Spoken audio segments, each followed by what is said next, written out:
ఇప్పుడు వైఎస్ఆర్ కాంగ్రెస్ పార్టీలో ఓర మాస్ బ్యాచ్ ఉంటారు. తెలుగుదేశం పార్టీలో వాళ్ళ ఓర మాస్తో పోల్చుకుంటే ఒక 50% ఉంటారేమో.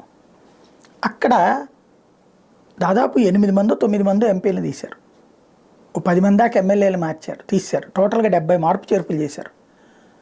విమర్శించిన వాళ్ళు ఉన్నారు, తెలుగుదేశంలో చేరిన వాళ్ళు ఉన్నారు, ఆగ్రహించిన వాళ్ళు ఉన్నారు, ఆవేదన వ్యక్తం చేసిన వాళ్ళు ఉన్నారు, కంటతడి పెట్టిన వాళ్ళు ఉన్నారు.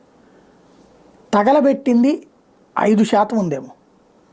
ఎందుకు అంటే జగను దాదాపు 2 ఏళ్ల నుంచి చెప్తూనే ఉన్నాడు కదా.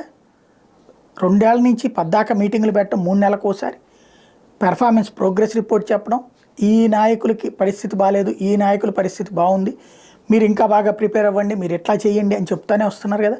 కాబట్టి వాళ్ళు సైకలాజికల్గా సిద్ధమైపోయారు. అయితే గీతే సర్వేల పేరుతో ఈ నాటకాలు ఏంటి అనొచ్చు. చివరికి చంద్రబాబు కూడా సర్వేల రూపంలోనే కదా టికెట్లు ఇచ్చింది. కాబట్టి అక్కడ వాల్యూ లేదు. కానీ ఈ తరహాలో